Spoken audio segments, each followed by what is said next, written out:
Go for launch. There we heard the final call. LD is go for launch.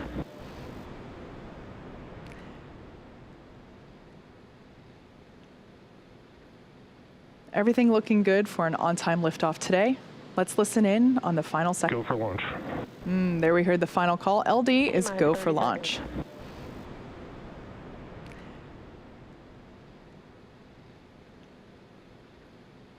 Everything looking good for an on-time liftoff today. Let's listen in on the final seconds of the countdown. T-minus 15 seconds. 10, 9, 8, 7, 6, 5, 4. 10, 9, 8, 7, 6, 5, 4, 3, 2, 1, 0. Ignition, and we have liftoff.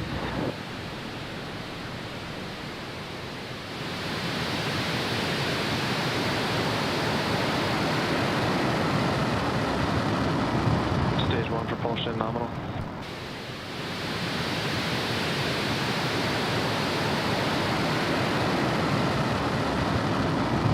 Stage 1 propulsion nominal. Vehicle's pitching downrange.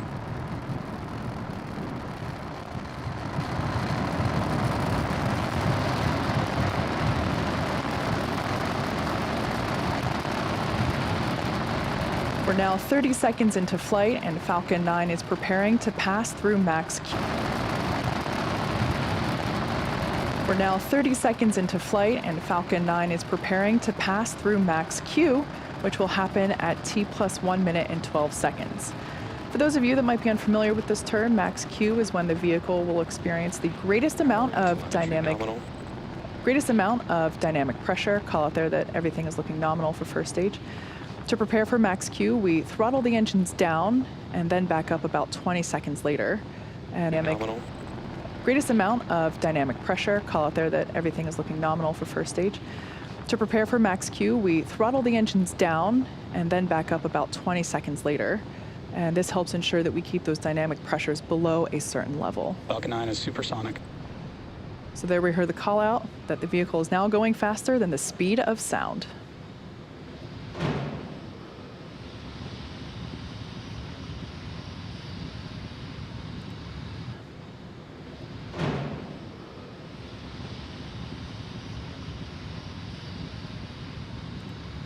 Vehicle is experiencing maximum dynamic pressure. So there we heard the call out that the vehicle is passing through max Q. Again, that's the moment in which the vehicle experiences the greatest amount of dynamic pressure, greatest amount that it'll see throughout flight. Now in just a few seconds, we'll hear the call out that MVAC chill has begun, just like we did on which the vehicle experiences the greatest amount of dynamic pressure, greatest amount that it'll see throughout flight. Now in just a few seconds, we'll hear the call out that MVAC chill has begun. Just like we did on the M1D engines for first stage, we open the pre-valves between the propellant tanks and the turbopumps, allow some of that super chilled liquid oxygen to cool down the turbopump hardware. There we go, so MVAC chill has begun. So that super chilled liquid oxygen is flowing through the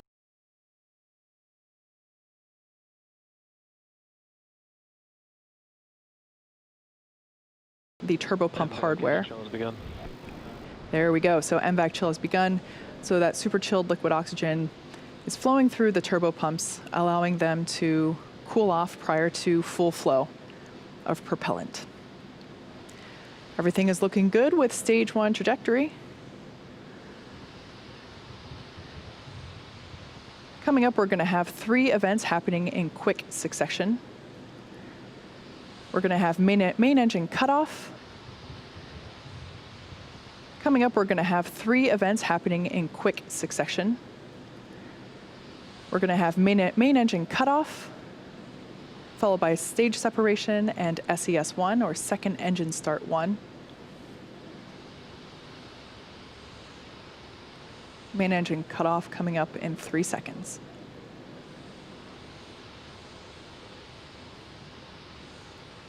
And MECO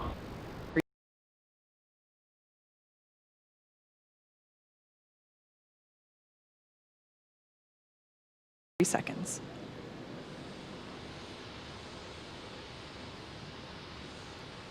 And Miko. Stage separation confirmed. All right, there on your screen we have confirmation of stage separation as well as MVAC ignition. Good MVAC ignition. Great view there of planet Earth rotating behind the first stage, which is on the left-hand side. Rotating behind the first stage, which is on the left-hand side of your screen, and the second stage on the right-hand side. So on the left-hand side, we can see those grid fins beginning to deploy into the landing position. Those grid fins will be utilized to help steer Falcon 9 for a precise landing on our drone ship, which, like I mentioned earlier, is positioned a couple hundred miles. On a nominal trajectory. Nominal trajectory there for Falcon 9. As I said, to help guide and steer the booster back to the drone ship. Bearing separation confirmed. And confirmation that there you saw it on your screen, the 2 fairing halves have separated, exposing the SXM-7 satellite.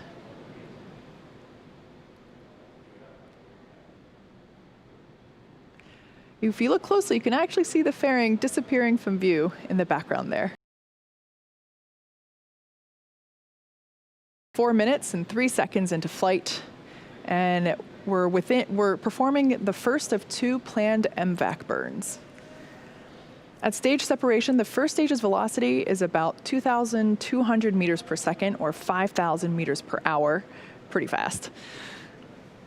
Once the first and second stages separate, that first stage is actually still moving at such a high velocity that it continues to raise its altitude as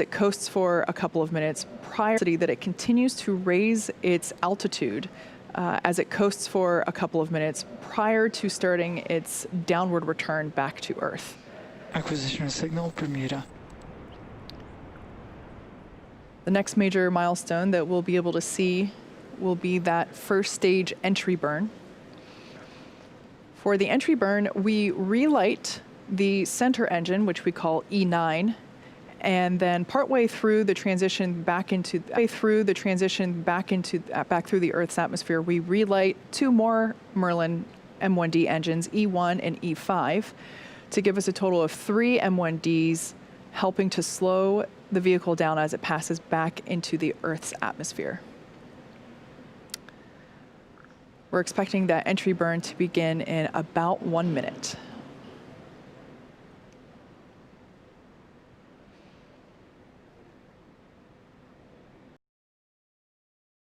Good there on second stage, carrying the SXM-7 satellite for SiriusXM.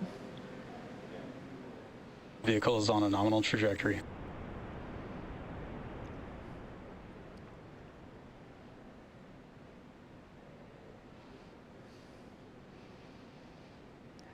Gorgeous views of first stage as it has now reoriented itself,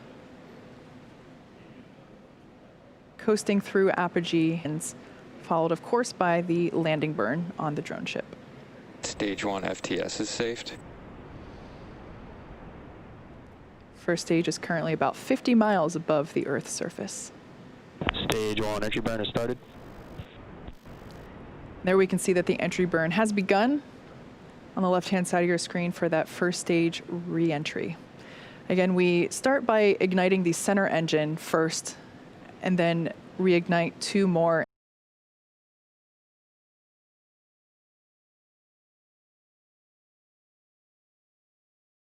And shutdown of those 3 engines for entry burn.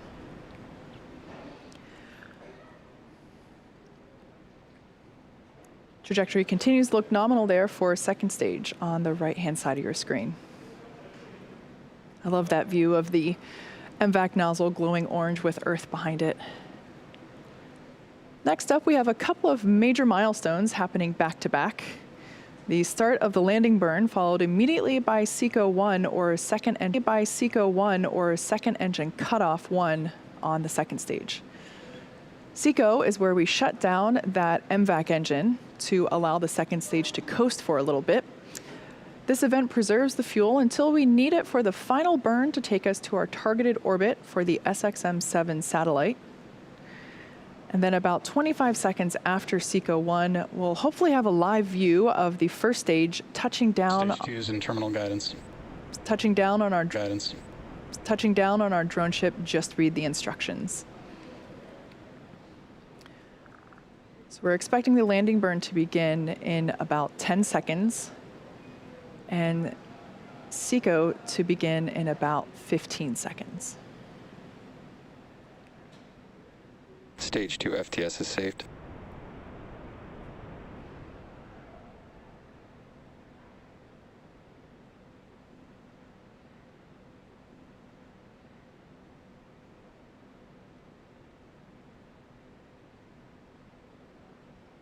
Everything continued to looking nominal. And there we heard the call out of SECO. And tuning in for that landing on the left-hand side. Hopefully we stick it. Looks like we lost the feed there. We'll try to bring that back to you whenever we have the opportunity. But we did hear.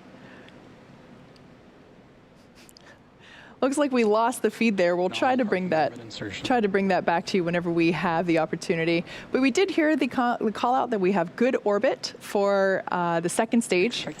So nominal orbital insertion.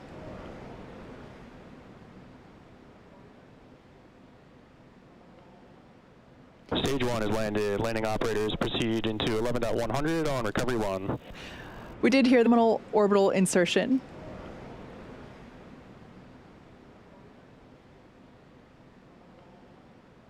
Stage 1 is landed. Landing operators proceed into 11.100 on recovery 1. We did hear the call out there that the first stage has landed. Unfortunately, we weren't able to bring the video of that as it was over the horizon. And there's that view. Once again, this is the 7th flight and therefore the 7th landing of this particular booster. And there's that view. Once again, this is the 7th flight and therefore the 7th landing of this particular booster, also marking the 69th successful recovery of a Falcon 9 first stage. The second stage vehicle has just entered its first coast phase, which will last about 18 minutes, and will light that MVAC engine for a second time shortly thereafter at T plus 26 minutes and 3 seconds. We're going to take a break here, and as always, if you're interested in time shortly thereafter at T plus 26 minutes and 3 seconds. We're going to take a break here, and as always, if you're interested in keeping an eye on that second stage throughout its coast phase, we'll leave you with an animation. See you back here at T plus 25 minutes.